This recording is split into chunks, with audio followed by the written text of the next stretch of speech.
Hello and welcome to this Nelly Byte video. I am Nelly. I am a Senior Solutions Architect covering the UKI, Nordics and South Africa. Today we're going to go through the AWS S3 CLI setup. It's one of the things, in fact it's the only thing we share with AWS. We use the same API set that they do. And a lot of people ask, can I do things, can I automate things using a command line? Yes, you can. So this video is just going to go through how to download and get the AWS S3 CLI setup ready for use.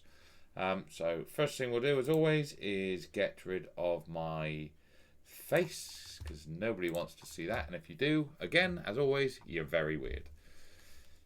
Cool. So let's jump straight into the demo.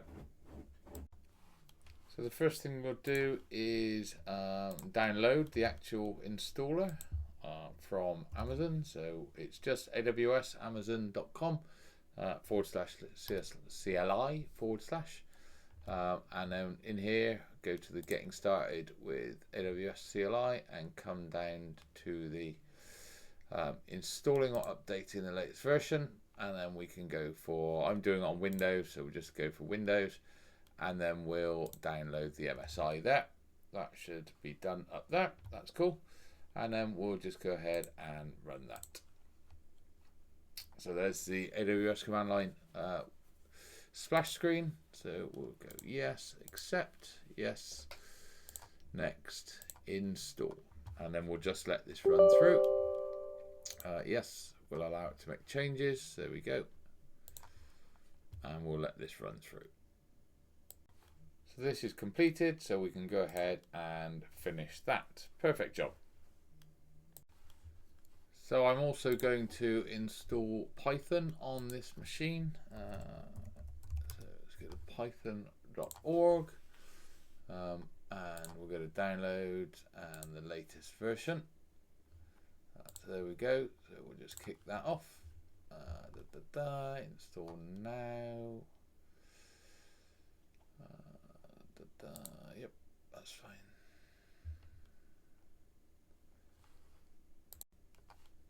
So there we go. Python was successfully installed.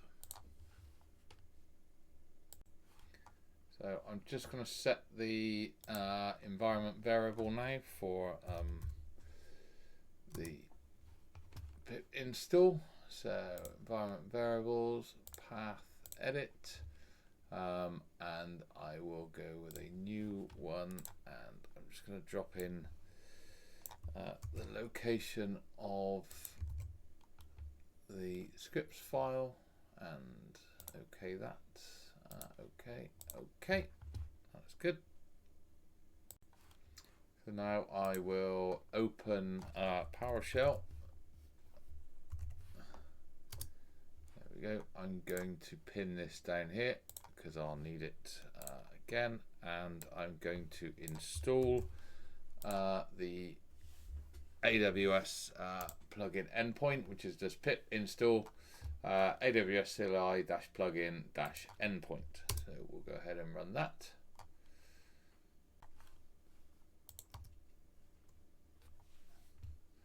There we go. That will now download and install the AWS CLI plugin endpoint.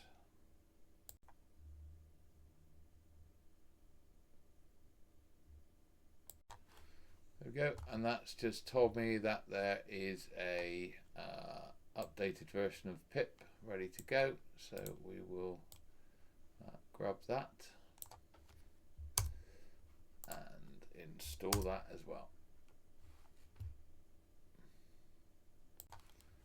Cool, so that's happily installed. So next, I'm just going to jot down the location of the install. So it's C users, your username, and then hidden app data, the local programs, Python, whichever version you've got. So 3.14 for me, and then lib, and then come down to site packages. So there is our AWS CLI plugin endpoint. So I'm just going to take a note of that location, and if it will run Notepad, there we go. I'm going to drop that in there. You'll see why in a bit. It's just these little things that I've done that just kind of help out, or seem to help out along the way. Okay. Now there are a few commands to run, so I'm just going to copy the first one over. I'll put them in this notepad to start with. So the first one is going to be to set the AWS CLI endpoint. So we'll drop that into, oh, why does that say note in there? There we go. Okay, now what that will do, if we come down and open the File Explorer again and look under my user profile, you'll now see there's an AWS folder, a .aws folder, and inside there is a config file. And if we look in the config file, it's now added that line in. Now, the first thing I do in here is I change the word plugins to Wasabi. There we go, and we will save that one. Now the next command we need to run is the packages path. So I'll drop that in here again, and you'll see once I've done this why I saved that location of the site packages, because we've actually got to replace this word site packages path with this location. So we'll go ahead and do that. Let's just make this a bit bigger. Copy that badger and paste him in. There we go. So now again, if we look at our config file, we've got the endpoint and also this legacy plugin location. And then the next line I need to run is this one. Let me just shut this down. Now I need to edit this for my location because S3 wasabisys.com is in the States. So I am s3.eu-west-1.wasabisys.com, and you see it's actually going to write it to that profile that we changed. So remember, we changed the profile to say Wasabi, so that's where this one is going to write to.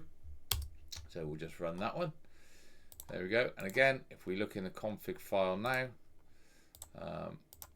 we've got those three lines. We've got the endpoint plugin, we've got that path, and now we've got S3, and we've got our Wasabi endpoint URL. Now this, I've noticed this does need moving around a bit, so I will just get quickly how I normally do it. So yeah, I probably install these in the wrong order, so I'm going to just paste in here how my normal profile looks. So it's it does have a region on there, so region EU West 1. Then it's got S3 equals and the URL. I've also got the S3 API endpoint in there as well. So again, EUS1.wasabisys.com. Then I've got my plugins path. I've got my endpoint equals AWS CLI plugin, and then I've got my CLI here. Just going to change this one quickly for this one because it's otherwise it will be wrong because the installation path is wrong. And once I've got that, I'm just going to delete these out quickly. And there we go. So I've got my Wasabi profile and I've got my plugins. So I'm just going to go and save that. Excellent. So now I've got my config file, and I've just, like still, just wiggled it around how I know works. Last thing I'm going to do is do AWS configure in the PowerShell. That's now going to allow me to put in a set of keys. So I'll just grab a quick set of keys that I know is good. I'll just pop them in here for now. Don't bother writing these down because I will change them in a second. So we will stick the access key in and then the secret key. I'll just copy those in. region name, so we'll go with EU West 1. And output format, just leave it. So what that will do is create another file called credentials. And again, if we look at this, we'll see that it's a default credential with the secret and access key. Now I'm just going to change the word default to Wasabi. Okay, save. Now we should find, if we now go for a AWS S3 ls command and go for -- profile Wasabi, that will pick up that profile, and there we go. It's allowed me to drill through and get a list of my buckets. So that's cool. So let me just shut these down. I'll just get those keys off of there quickly, and let's think what we could do. So let's say we wanted to make a bucket now. So I could go AWS S3, then it will be MB for make bucket, and then S3 : / and then a bucket name, so let's just call it NS new bucket, and then again -- profile Wasabi. Hit OK on that. Make bucket new bucket. So if I list my buckets again now, there we go. So we've got my NS new bucket ready to go. So that was how to download the AWS CLI, how to install the endpoint plugin, a little bit of config to do just to create those two credentials and config file. And then once you've got those in place, you can just go ahead and send AWS S3 commands, CLI commands, using the -- profile Wasabi flag on the end, and then that will just pass through the secret access key so that you can interact with the storage layer. So last but not least, on the what you can actually do. So if you go to the Wasabi knowledge base, which is just docs.wasabi.com, you can find the AWS CLI with Wasabi page. That will take you through pretty much what we've done today. So just getting set up. There are also other, so if you just go onto the docs page again and just type in, not API, CLI, there we go. You'll see there are, in fact, I would go for AWS CLI. If I could spell, there we go. You'll see there are other pages, so like setting MFA access using the AWS CLI, setting lifecycle policies using the CLI, creating a new user with the AWS CLI. So we have got some instructions on our knowledge base page, but if you go to Amazon's knowledge base, then you can, where are we going? On their user guide, and then down here where you've got the using the CLI, you can go for, in fact, I'd go for the CLI examples, and then on at the Amazon S3 bit, then you can go for the high level commands, and you can see a lot of, just high level stuff. There are obviously a lot more things you can do than this, but if you want to create a bucket, delete a bucket, move some objects, then you can come and find the command line reference for doing those items. So hope you enjoyed this video. That was just taking you through how to get the AWS CLI setup, and then just a quick look at some of the things you can do with the CLI. Thanks for watching. See you next time.